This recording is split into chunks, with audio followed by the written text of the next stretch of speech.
আসসালামু আলাইকুম। আজ আমি মাংস রান্না করে দেখাবো, আলুকে লাল করে বিয়ে বাড়ির স্টাইলের। তো আপনারা দেখুন। ফার্স্টে 1 কেজি মাংস দিয়ে দিচ্ছি। এখানে আদা বাটা 3 চামচ দিয়ে দিচ্ছি, আদা রসুন একসাথে বাটা 3 চামচ। এখানে নুন দিয়ে দিচ্ছি 1 চামচ, হলুদ গুঁড়ো 1 চামচ, লাল লঙ্কা গুঁড়ো 1/2 চামচ, ঝাল লঙ্কা গুঁড়ো 1/2 চামচ, ধনে গুঁড়ো 1/2 চামচের একটু বেশি, জিরে গুঁড়োটা ওই রকমই দিচ্ছি, সর্ষে তেল দেব,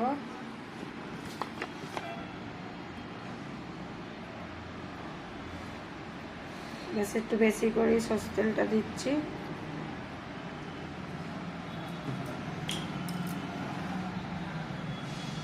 এখানে এলাচ, লং, ডালচিনি আছে, দিয়ে দিচ্ছি।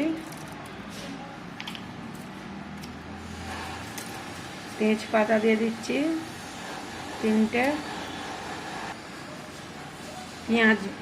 পেঁয়াজ কাটা দিয়ে দিচ্ছি 3-4টে পেঁয়াজ কেটে দিয়ে দিচ্ছি। এই উপকরণগুলো সব হাতে ঘষবো, তো এগুলো আমি সব হাতে করে ঘষে নিচ্ছি। ঘষে নিয়ে তো পানি দিয়ে দেবো, দিয়ে সিটি মারতে দেবো।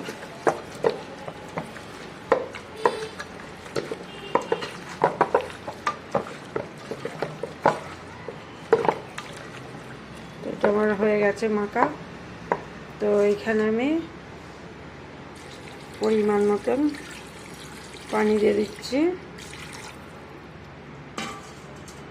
এটা সিটি মারা হবে। এখানে গ্যাসের চুলোয় বসে দিয়েছি, এই ঢাকনাটা চাপা দিয়ে দেবো। 6টা সিটি হবে, তারপরে আমি এটা নামিয়ে নেব। তো এখানে কড়া বসে দিয়েছি চুলায়, কড়া গরম হয়ে গেছে। এখানে আমি সাদা তেল দিয়ে দিচ্ছি। আলুটা লাল করব, কেমন করে লাল করব দেখবেন। তেল দিয়ে দিচ্ছি একটা। এখানে তেলটা গরম হচ্ছে। তো এখানে আমি আপনাদের একটা জিনিস দেখাচ্ছি। এই আদার রসটা আলুর ওপরে দেব, এই ছাঁকনি দিয়ে ছেঁকে নিচ্ছি। দেখুন, এখানে চিনিটা আছে, কেমন করে করছি দেখুন। তো এখানে 1/2 কাপ চিনি নিয়ে নিয়েছি, এই তেলের ওপরে চিনিটা দিচ্ছি। চিনিটা দেখুন তেলের উপর দিয়েছি। দেখুন চিনিটা বাদামি কালার হচ্ছে, পুরো চিনিটাই বাদামি কালার হয়ে এরকম ফেনা উঠবো, পরে খয়েরি কালারের হবে। এদিকে দেখুন, এটাকে নেড়ে দিচ্ছি। চিনির কালারটা কেমন হয়ে গেছে দেখুন। অনেকে জানেন না, জেনে নিন। এরম করে আলু দাগ করতে হয়, আলুর হেভি টেস্ট হয়। পুরো চিনিটা গলে যাবে, ফেনা উপরে উঠে যাবে। এখনো তলায় চিনিটা আছে। গ্যাসটা লো ফ্লেমে করে দিয়েছি, নাহলে পুড়ে যাবে।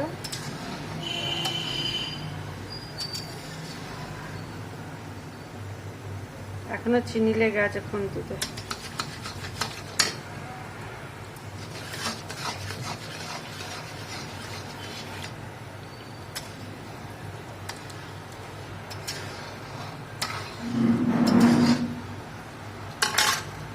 তো এখানে আমি আলুটা দিয়ে দিচ্ছি। দেখুন,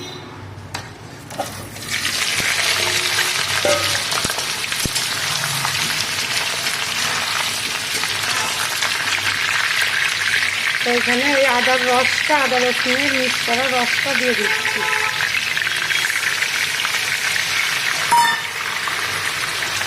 এখানে নুন দিয়ে দিচ্ছি।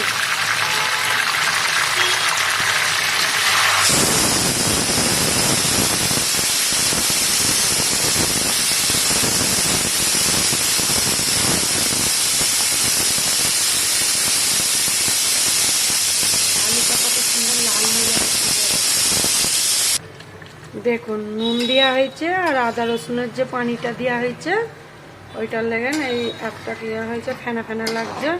এটা পুরো মরে যাবে পানিটা, তারপরে তেলটা দাঁড়িয়ে যাবে, আলুটা লাল হয়ে যাবে। তো এই তেলটা ফেলবেন না, আপনারা মনে করেন যদি আমি রেখে দেবো, রেখে দেবেন আলাদা জায়গায়, আলু দাগি করতে পারবেন, আর অন্য কিছু করা যাবে না। এইদিকে মাংসটা হয়ে গেছে, কুকারটা খুলি। দেখুন এটা আমি কড়াই ট্রান্সফার করব। তো এখানে কড়া বসাচ্ছি, এখানে কুকারের মাংসটা আমি ঢেলে দিচ্ছি। এই পানিটাকে পুরো কষবো, কষে পানিটাকে মারবো, তারপরে আমি আলু দেবো। এদিকে এই আলুটা, পানিটা অনেক শুকিয়ে গেছে, দেখুন আলুটা কত সুন্দর লাল হচ্ছে। আলু অনেক রকম কালার করা যায়, কেউ আবার পানিতে জাবরান দিয়ে নুন দিয়ে হালকা ফুটতে নেয় একবার, আবার কেউ আবার তেলের ওপরে আলু দিয়ে জাবরান দিয়ে দেয়। তো আমি চিনি দিয়ে আদা রসুনের রস দিয়ে করছি, এটা টেস্ট হবে অনেক। এটা দেখুন পুরো পানিটা মরে গেছে, তেলটা দাঁড়িয়ে যাচ্ছে।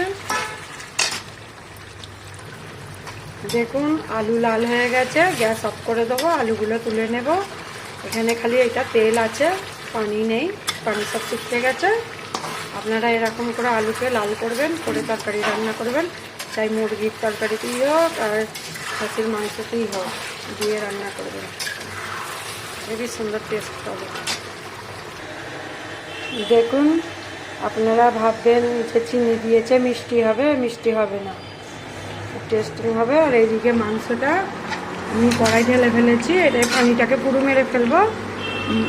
মেরে ফেলার পরে এটা শুকিয়ে যাবে, কষা হয়ে যাবে, তারপরে আমি তা আলু দিয়ে পানি দিয়ে দেবো। দেখুন তেল একদিকে আর মশলা একদিকে হয়ে গেছে, এবারে আমি আলুটা দিয়ে দেবো। এইদিকে ওই কুকারটায় যেটায় মাংস সেদ্ধ হয়েছিল, ওই কুকারটা একটু পানি দিয়ে দিচ্ছি গরম করতে। আমি এতে গরম পানিই দেবো, কাঁচা পানি দেবো না। এই দেখুন এবার আমি আলুটা দিয়ে দিচ্ছি, আলুটা দিয়ে আর বেশি নাড়বো না।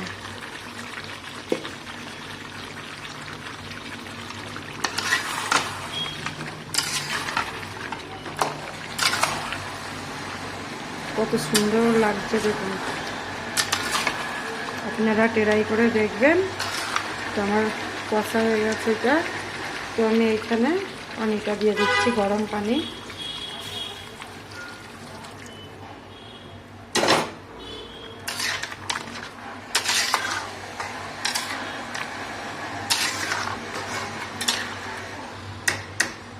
দেখুন এতে আমি আর পানি দিচ্ছি না, হালকা ঝোল থাকবে।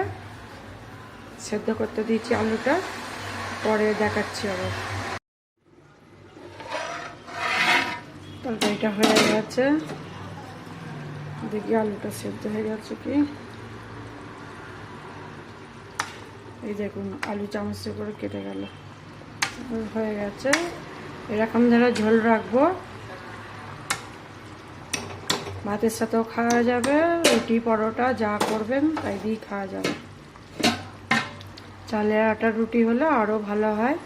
আমি গ্যাসটা অফ করে দিচ্ছি এক্ষুনি। আপনারা দেখে সাবস্ক্রাইব, লাইক, কমেন্ট করে দেবেন।